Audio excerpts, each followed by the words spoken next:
김계홍의 인생 스케치.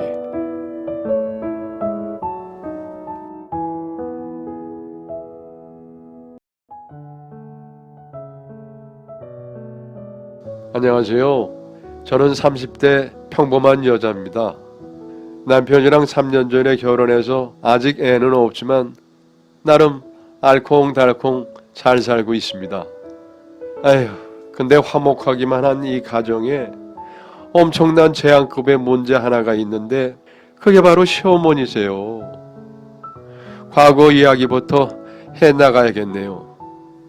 결혼을 앞둔 당시 시어머니께서 무당이라는 사실을 알게 되었습니다.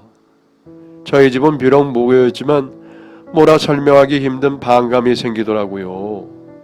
그래서 혹시나 그런 신의 말씀이라는 것들에 대해서 믿느냐 남친에게 물었었는데 자긴 무당에 관심 전혀 없고 믿지도 않는다고 평범한 사람이고 그렇게 살아왔고 앞으로도 정말 너무너무도 평범하게 살 거라고 얘기를 했기에 그냥 그 말을 믿었었지요.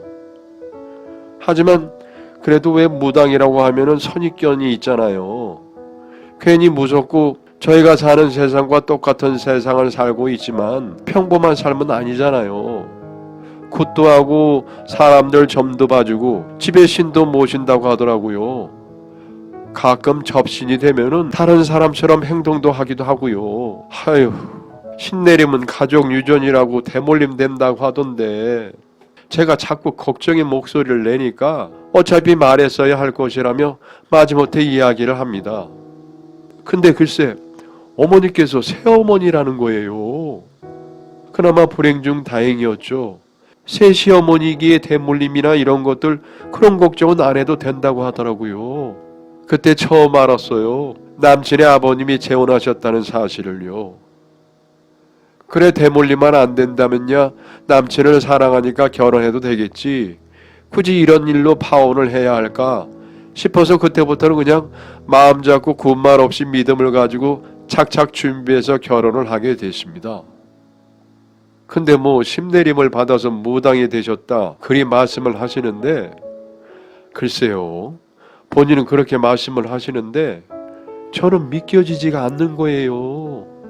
시어머니께서는 도저히 신기가 느껴지지 않아요.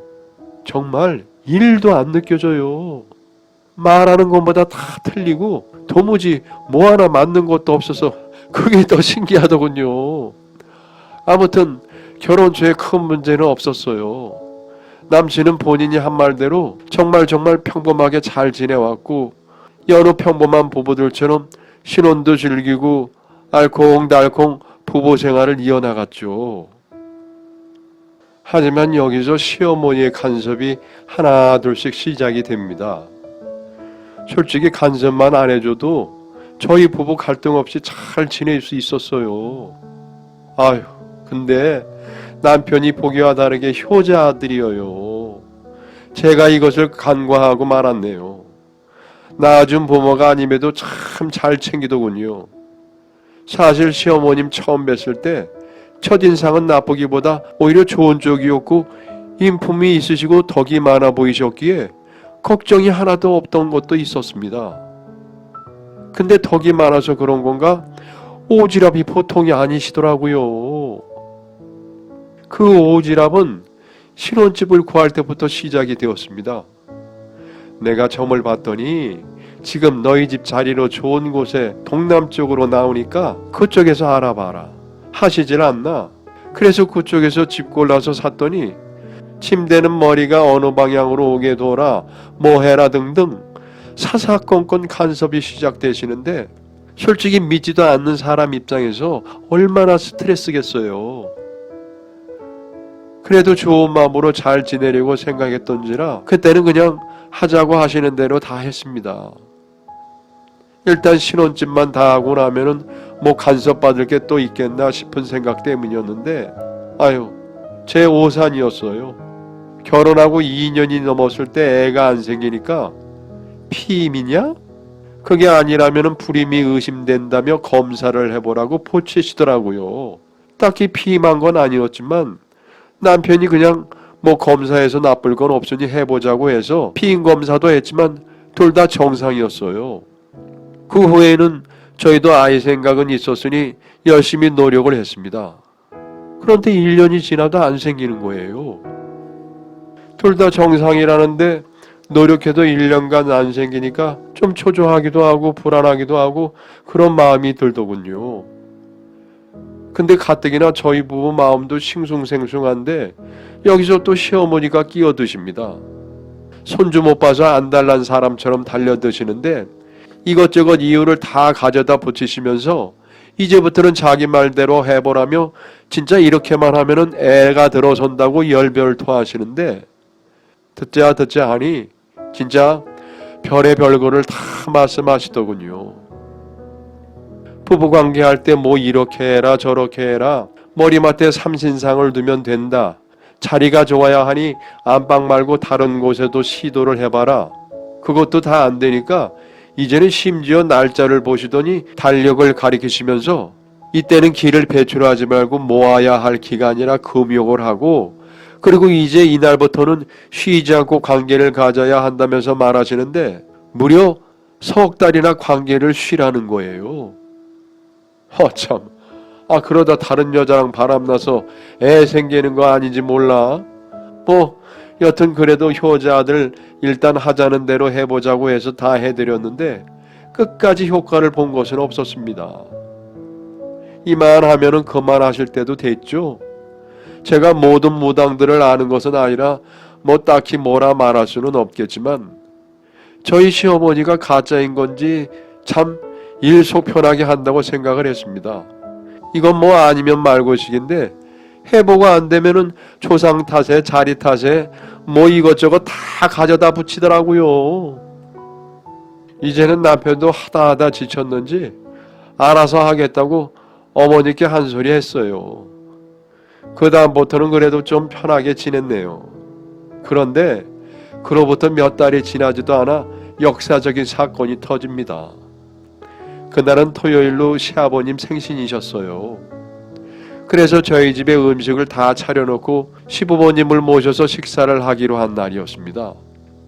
근데 그 당일날 아침에 잠자고 일어났는데 컨디션이 좀 너무 안 좋은 거예요.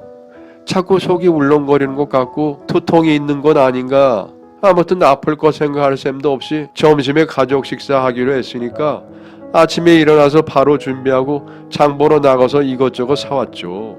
그리고 집에 와서 음식을 준비했어요. 시아버님께서 고기를 너무 좋아하셔서 소불고기랑 돼지갈비 할 것들 좀 사왔습니다. 근데 음식을 준비하면서도 자꾸 속이 안 좋은 것 같은 게 일단 급한 대로 소화제도 챙겨 먹어보고 매실도 좀 마셔보고 진정시켜보려고 노력을 하면서 준비를 했죠. 그렇게 우여곡절 끝에 생신상을 다 차렸는데 그날따라 잔업이 있다던 남편이 그제서야 돌아온 거예요. 근데 오자마자 얼마나 힘들었는지는 물어봐 주지도 않고 이것저것 음식 맛을 보면서 맛있다고 계속 주워 먹는데 내 스스로의 노고에 분했는지 눈물도 나오더라고요.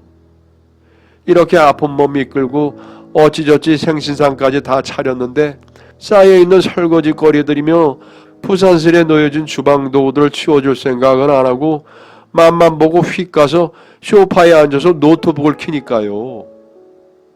근데 시간을 보니 시부모님 모시기로 한 시간이 30분밖에 안 넘어서 그냥 속으로 삭히고 말았죠. 그래도 말만 안 한 거지 째려보고 눈치 주고 정도는 했죠. 그랬더니 헛기침하며 일어나서 도와줄 거 있냐고 물어보는데 눈이 있으면 보라고, 정리라도 좀 도와달라고, 당신 부모님 생신상 차리는 건데 이렇게 눈치가 없냐며 결국은 쪼아댔네요. 그러다 시부모님이 도착을 하셨고 당연히 저는 세상 착한 미소를 장착하고 시부모님 마중을 나갔죠. 다행히 생신상 받으러 오셨는지 기분이 참 좋아 보이시더라고요. 그래도 아들집 온다고 선물을 사오셨는데 뭔가 봤더니 정력에 좋은 음식들, 정말 마음이 불편했습니다. 아무튼 다 모여 앉아서 오손도손 떠들며 식사를 시작했어요. 근데 저는 속이 자꾸 안 좋은 게 울렁울렁거려서 먹을 수가 없는 거예요. 음식 냄새만 맡아도 자꾸 토 나올 것 같고, 그래도 생신상인데 티 안 내려고 그럴 때마다 주방 가서 찬물 한 컵씩 마시며 버텼습니다. 식사하시던 시부모님께서 왜 너는 식사를 안 하느냐며 물으셨지만 그냥 속이 안 좋아서라고 말씀을 드렸죠. 그랬는데 농담한답시고 시어머니께서 뭐 음식에 독이라도 탔냐? 그래서 니는 안 먹는 게야? 하시는 거예요. 그 말에 욱해서 그런 건지 참고 있는 울렁거림이 봉인 해제가 되면서 구역질 소리를 연발하며 화장실로 뛰어갔습니다. 근데 그 모습을 본 시어머니가 환하게 기뻐하며 그거 봐라, 내가 그럴 줄 알았다, 내 말 들으면 다 된다고 했지 하면서 신이 나서 임신이라고 하시는데 저는 어안이 벙벙했습니다. 그리고는 귀를 느껴보시겠다며 제 손을 잡고 눈을 감으시는데 눈을 뜬과 동시에 환하게 웃으며 드디어 애가 들어섰다는 거예요. 그래서 저도 아, 이게 입덧이었나? 했죠. 그날 저의 구역질소에 집안은 축제 분위기가 되었습니다. 시어머니께서 아이가 확실하다고 하시니 남편도 제 손을 잡으며 고생했다고 드디어 아이가 생겼다며 감격의 눈물을 흘렸죠. 집에 가실 때도 시어머니께서 아기님 안 다치게 몸조심 잘 하라며 배를 어루만지시는 시인육을 하며 가시는 거예요. 좀 민망하긴 했지만 그래도 뭐 좋은 일이니까요. 그날 그렇게 속이 안 좋았음에도 혹시 아이에게 피해가 갈까봐 소화제나 체할 때 먹는 약 아무것도 안 먹고 그냥 잠에 들었습니다. 그리고 그 다음날 아침 제일 먼저 여는 약국에 찾아가서 임신 테스트기를 샀어요. 가끔 불량이 있을 수 있다고 그래서 3개씩이나 샀습니다. 그리고 집으로 돌아와서 혼자 두근두근 설레는 마음으로 시도를 했습니다. 근데 여러분의 사연을 기다리고 있습니다. 내용은 제한이 없고요. 구독과 좋아요는 저에게 큰 힘이 됩니다.